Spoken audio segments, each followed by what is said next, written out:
जय भीम साथियों। थक गए आप सब? नहीं नहीं, लग रहा है जय भीम से लग रहा है थक गए आप सब। बहुत देर से इंतजार कर रहे हैं आप हमारा, है ना?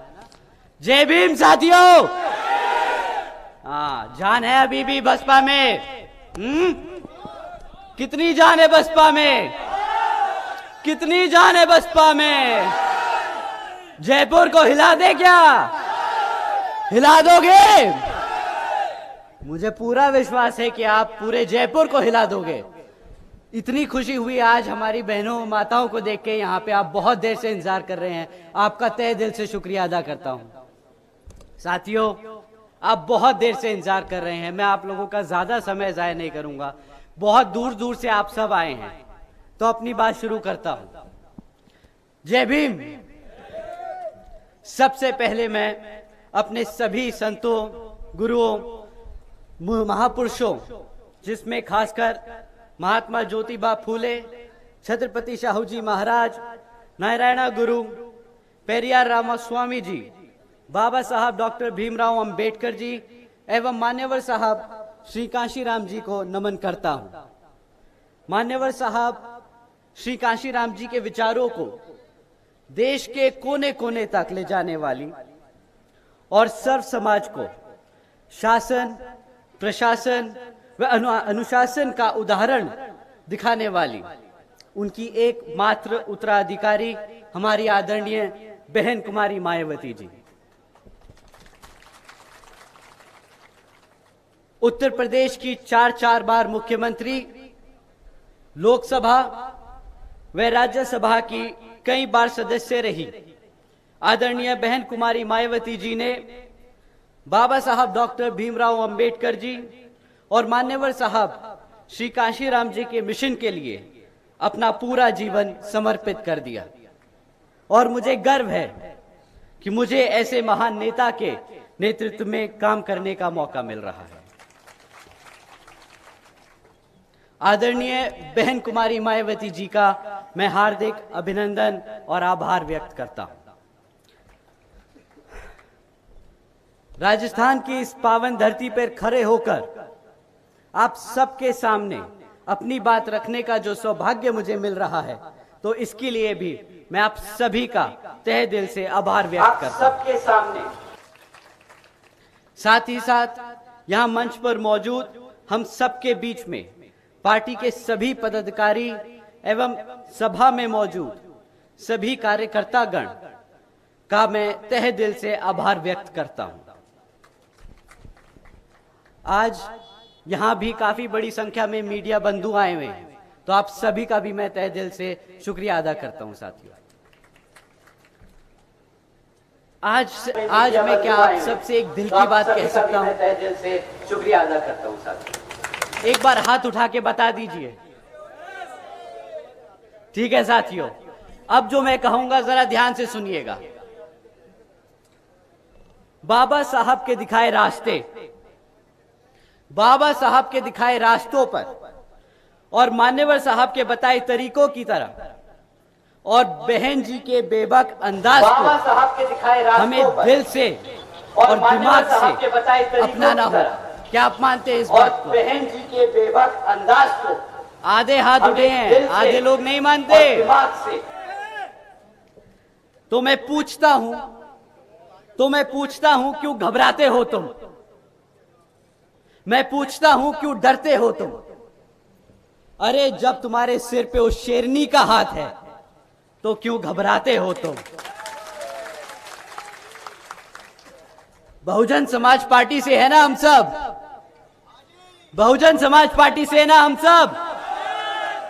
कभी ना झुकना, कभी ना रुकना, अपनी जिंदगी को अपनी शर्तों पे जीने वाले हो तुम। कभी ना झुकना, वो कहते हैं ना अपनी कि अगर किसी चीज की लत लग जाए तो आदमी की पहचान बन जाती है। क्यों? तो आज मैं कहता हूं कि बना लो एक पहचान निडर समाज की, बना लो एक पहचान ताकतवर समाज की, एक मजबूत बहुजन समाज की। साथियों, बाबा साहब डॉक्टर भीमराव अंबेडकर जी ने लोकतंत्र की कुछ इस तरह व्याख्या की थी। ये मैं अंग्रेजी में बोलूंगा, फिर हिंदी में समझाऊंगा। Doctor Bhimrao Ambedkar A form and a method of government whereby revolutionary changes in the economic and social life of the people are brought about without bloodshed. आइए भारत के इस संस्करण की कल्पना करें। बाबा साहब किस तरह का भारत चाहते थे, जहां पर स्कूलों में बच्चों के बीच भेदभाव नहीं होता। ऐसा है बाबा साहब के विचारों का भारत। जहां पर महिलाओं पर अत्याचार नहीं होता, ऐसा है बाबा साहब के विचारों का भारत। जहां पर आपका प्रमोशन आपकी जाति देखकर नहीं, आपकी काबिलियत पर होता है, ऐसा है बाबा साहब के विचारों का भारत। हकीकत तो यह है कि आज यहां राजस्थान में जो कांग्रेस की सरकार चल रही है वह सर्व समाज विरोधी है।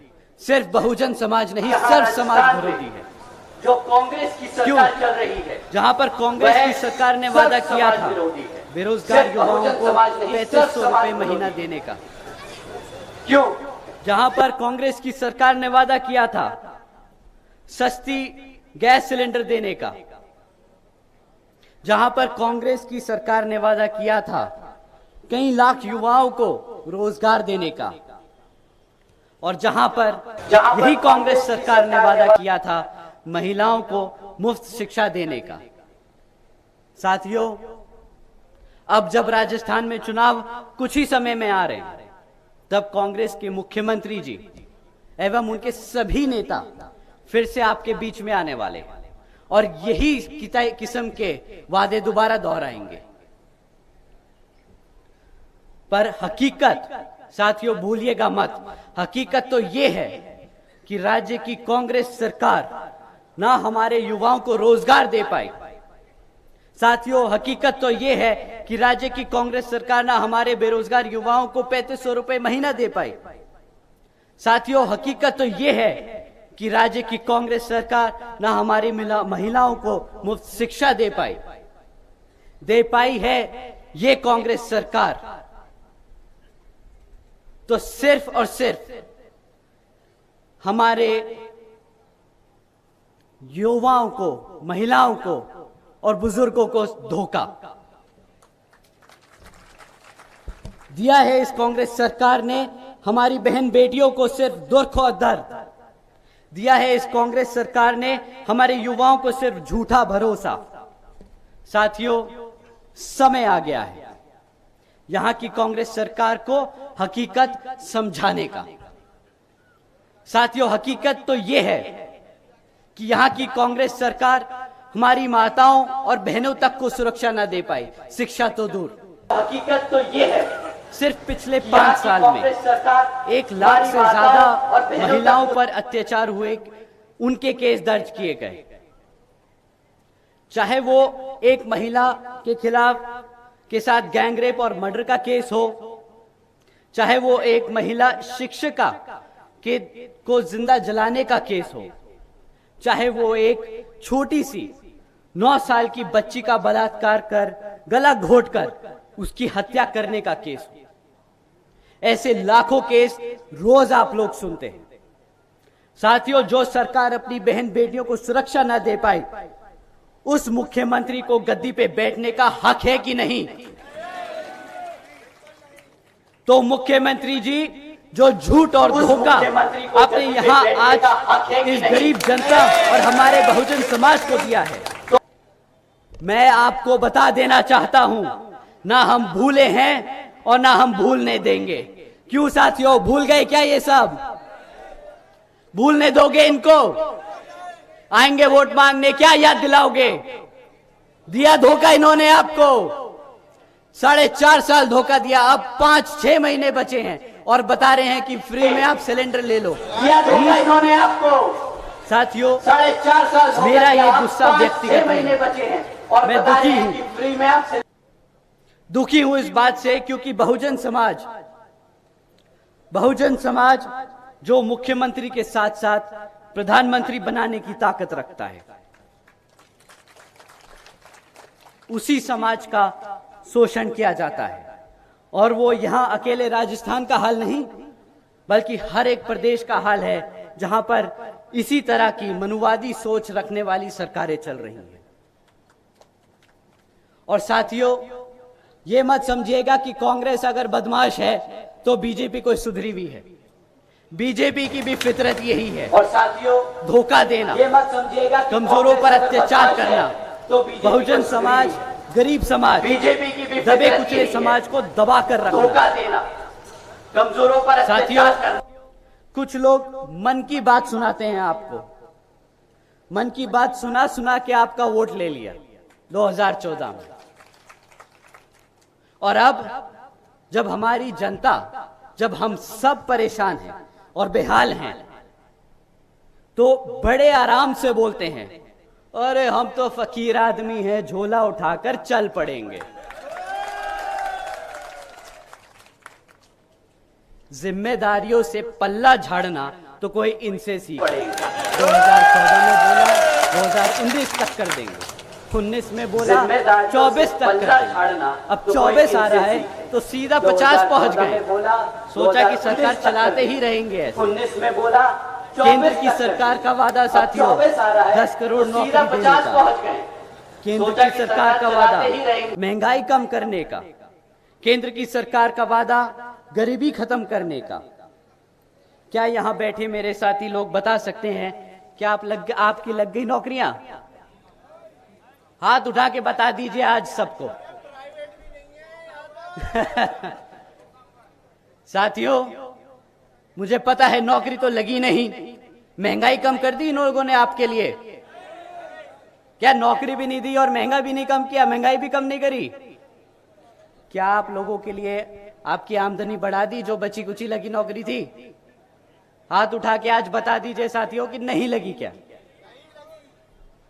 जो 10 करोड़ नौकरियां लगी हुई थी ना 2014 से पहले, वो आज घटकर 5 करोड़ रह गई है मैन्युफैक्चरिंग सेक्टर में। जो महंगाई का ढिंडोरा पीट रहे थे 2014 में, और हम सबको सड़क पर निकले थे सिलेंडर का लेके, गैस का सिलेंडर लेके, कि ये 50 रुपए का, 100 रुपए का, 50-60 रुपए का पेट्रोल बहुत महंगा हो गया है। क्या आप लोग बता सकते हैं कि 100 रुपए का पेट्रोल इन लोगों को महंगा नहीं लग रहा? आप लोगों को 100 रुपए का पेट्रोल महंगा लग रहा है? अब महंगा हो गया। यही बताने चले थे ना कि 50 रुपए का पेट्रोल बहुत महंगा है, आज 100 रुपए पे चुप्पी बांधे बैठे हैं। जो साथियों गरीबी खत्म करने निकले थे, नोटबंदी करी, इसकी तरह ऐसे अनेकों काम किए, आपके खाने पीने पे जीएसटी लगा दिया। और शायद उनका तरीका था जब उन्होंने बोला कि गरीबी खत्म करने का, इन तरीकों से शायद गरीब को ही खत्म कर दिया। गरीब को खत्म करने से गरीबी खत्म नहीं होती मुख्यमंत्री जी और प्रधानमंत्री जी। 2014 में 2 करोड़ 70 लाख लोग थे। गरीब को खत्म करने से गरीबी खत्म नहीं होती मुख्यमंत्री जी। आज उनकी संख्या बढ़कर 13 करोड़ से ज्यादा हो चुकी है। तो मैं पूछता हूं कि क्या यही है अच्छे दिन? क्या इन्हीं अच्छे दिनों का वादा करके आप लोगों ने केंद्र में भाजपा की सरकार को वोट डाला था? क्या बताइए साथियों, क्या यही थे अच्छे दिन? वो एक बार, बस एक बार मना कर दीजिए। आज हम भाजपा, कांग्रेस और राजस्थान के मुख्यमंत्री जी को मन की बात नहीं, कुछ काम की बात समझाते हैं कि एक लीडर होता कैसा है, एक मुख्यमंत्री को होना कैसा चाहिए, कुछ काम की बात, और एक प्रधानमंत्री को होना कैसा चाहिए। होता कैसा है? साथियों, एक मुख्यमंत्री को बहन जी ने कानून व्यवस्था के साथ प्रधानमंत्री को राज्य की सामाजिक व्यवस्था के लिए भी अनेकों काम किए। बहन जी ने देश में पहली बार सरकारी कॉलेजेस के स्टूडेंट हॉस्टल्स में अन्य पिछड़े वर्गों के छात्रों के लिए 27% आरक्षण की व्यवस्था तय की। साथ ही साथ बहन जी ने हमारे सभी संतों, गुरुओं और महापुरुषों को सम्मान में कई जिले और कई यूनिवर्सिटीज के नाम रखे, जैसे गौतम बुद्ध यूनिवर्सिटी, अंबेडकर यूनिवर्सिटी, छत्रपति शाहू जी महाराज यूनिवर्सिटी, जैसे महात्मा ज्योतिबा फूले नगर, महामाया नगर, अंबेडकर यूनिवर्सिटी, संत कबीर नगर छत्रपति शाहू जी एवं महाराज यूनिवर्सिटी, गौतम बुद्ध नगर। महात्मा ज्योतिबा फूले नगर, साथियों, बहन जी ने सावित्रीबाई फूले बालिका शिक्षा योजना के तहत गौतम बुद्ध नगर 7 लाख से ज्यादा बच्चियों को बहन जी 7 ने लाख से ज्यादा बच्चियों को 12वीं तक की शिक्षा प्राप्त करने हेतु 600 करोड़ से ज्यादा की लागत इन बच्चियों को अपने पैरों पर खड़ा कर एक उज्जवल भविष्य देने के लिए खर्ची। बहन जी ने महामाया गरीब बालिका आशीर्वाद योजना के तहत 3,25,000 बच्चियों को 1 लाख रुपए सीधा उनके बैंक खातों में देने का काम किया। 3,25,000 आदरणीय बहन जी ने इस योजना के तहत 3,250 करोड़ रुपए सीधा अपनी बच्चियों के बैंक खातों में बहन जी दिए। ने इस योजना के तहत भारतीय जनता पार्टी ने 50 करोड़ रुपए की तरह हमने 20 लाख रुपए देने का ढिंडोरा नहीं पीटा कि हम हर एक व्यक्ति को 20 लाख रुपए देंगे, और ना ही हमने कोई खोखली योजनाएं चलाई कि बेटी बचाओ बेटी चलाओ जैसी। हमारी आदरणीय बहन कुमारी मायावती जी ने करके दिखाया है ये सारी योजना चलाकर।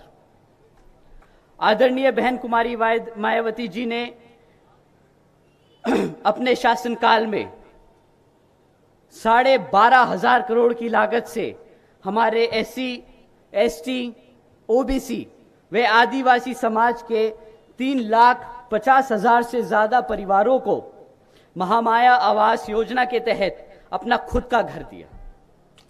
3,50,000 से ज्यादा परिवारों आदरणीय को बहन जी ने महामाया अपने आवास शासनकाल योजना के में तहत अपना खुद का 2,60,000 से ज्यादा भूमिहीन परिवारों को 1,35,000 एकड़ से ज्यादा जमीन का मालिकाना हक दिलाया। साथ ही साथ आदरणीय बहन कुमारी मायावती जी ने अपने शासनकाल में 1 लाख से ज्यादा अधिक सफाई कर्मचारियों की भर्ती की, 90,000 से ज्यादा शिक्षकों को सरकारी नौकरी दी और 2 लाख से ज्यादा अधिक पुलिस जवानों को पुलिस फोर्स में भर्ती किया। और साथियों, सरकारी नौकरी आपको जानकर हैरानी होगी कि ये मौके तब दिए गए जब पूरी दुनिया मंदी के दौर से गुजर रही थी।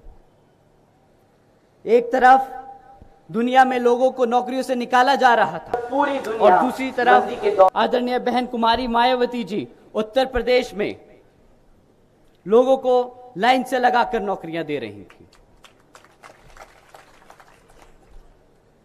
माननीय बहन जी ने SC, ST, OBC एवं अन्य पिछड़े वर्गों को मुफ्त में राशन देने जैसी योजनाएं चलाने की वजह ऐसी योजना चलाने की वजह रोजगार देने के अवसर दिए ताकि हमारा समाज अपने पैरों पर खड़ा हो सके। क्यों साथियों, ये आपको फिर से मुफ्त बिजली देने वाले हैं, ये फिर से आपको मुफ्त में राशन देने वाले हैं, ऐसी बातें सुनने वाले हो आप। इससे क्या लगता है आपका बच्चा, आपकी बेटी अपने पैरों पर खड़ा हो पाएगी, खड़े हो पाएगी? इससे क्या उनको मजबूती की तरह तैयार कर रहे हो ये लोग ऐसी योजना चला के, या हमारे भविष्य को, हमारे आने वाले कल के बच्चों को कमजोर कर रहे हैं। मजबूती की तरह तैयार कर रहे हो ये तो साथियों, योजना चला के बहन जी ने एक बार नहीं 4 बार करके दिखाया के बच्चों को कि कैसे अपने भविष्य के, अपने बच्चों को ताकतवर बनाया जाए, उनको अपने पैरों पर खड़े होने के लिए मौके दिए जाएं। और साथियों, सही में असल में यही है सर्जन हिताय व सर्जन सुखाय की नीति। आज मैं और मेरे जैसे लाखों करोड़ों बहुजन समाज के नौजवान अपना सिर उठाकर एक इज्जतदार जिंदगी जी सकते हैं तो वो सिर्फ और सिर्फ हम सबकी बहन जी की वजह से ही है। मैं आज यहाँ अपना सिर झुकाकर, अपने दिल पर हाथ रखकर बहन जी का शुक्रिया अदा करता हूं। बहन जी हैं तो हम सब हैं। साथियों, मैं बहन जी की कुछ बातें आपको ध्यान में रखने को बताने आया हूं।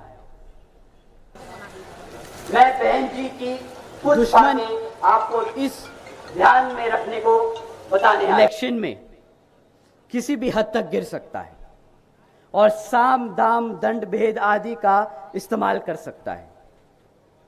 दुश्मन इस इलेक्शन में अपने चमचों को बाबा साहब के विचारधाराओं को मानने वाले बताकर आपको भ्रमित करने की कोशिश जरूर करेंगे। दुश्मन इस इलेक्शन में आपको फिर से मुफ्त का राशन और बिजली देने जैसी वादे करेंगे। तो साथियों, इस संकल्प यात्रा में हम यहां संकल्प लेते हैं। आप मेरे साथ संकल्प लेंगे इस इलेक्शन में, तो दोहराइए मेरे साथ। हम संकल्प लेते हैं कि हम बाबा साहब के सिपाही बनकर बच्चे बच्चे को इस मूवमेंट और मिशन से जोड़ेंगे। हम संकल्प लेते हैं कि हम मान्यवर साहब के सिपाही बनकर सर्व समाज को एकजुट करेंगे।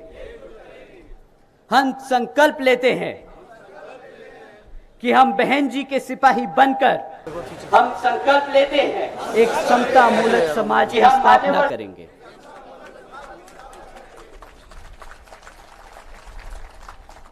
तो साथियों, जैसे बाबा साहब कहते थे, संगठित बनो, शिक्षित बनो और संघर्ष करो। समय आ गया है।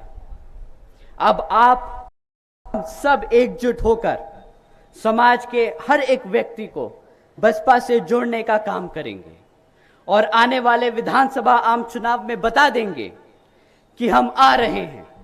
हम आ रहे हैं हर एक उस चीज के लिए जो इस संविधान में हमारे लिए हमारे गुरु देकर गए हैं, बाबा साहब डॉक्टर भीमराव अंबेडकर। हर एक व्यक्ति को बसपा से जोड़ने का काम करेंगे और आने वाले विधानसभा आम चुनाव में सही मायने में यही होगा राजस्थान की इस घमंडी कांग्रेस सरकार को मुंह तोड़ जवाब। संविधान में हमारे लिए हमारे गुरु देकर। तो साथियों, बाबा साहब मैं सबसे यही अपील करता हूं कि आने वाले विधानसभा आम चुनाव में आप हाथी के निशान के सामने वाला बटन दबाकर बसपा को वोट डाल यहां पर विजय बनाएंगे।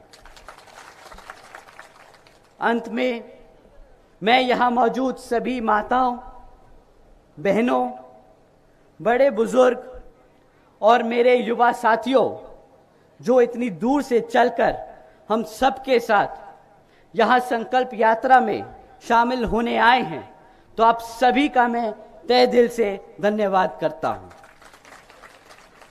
साथ ही साथ बहनों, हमारे सभी बड़े और जवान बीवीएफ के जवान साथियों, आप सभी का भी मैं तहे दिल से धन्यवाद करता हूं। जय भीम, जय भारत, जय बहन जी। तो आप सभी का मैं तहे दिल से धन्यवाद करता हूं। बहुजन समाज पार्टी जिंदाबाद। साथ ही साथ बहन कुमारी मायावती जिंदाबाद। जिंदाबाद जिंदाबाद। बहन कुमारी मायावती जिंदाबाद। जिंदाबाद जिंदाबाद। बहुजन समाज पार्टी जिंदाबाद। जिंदाबाद जिंदाबाद। माननीय आकाश आनंद जी, आप संघर्ष करो, हम आपके साथ हैं।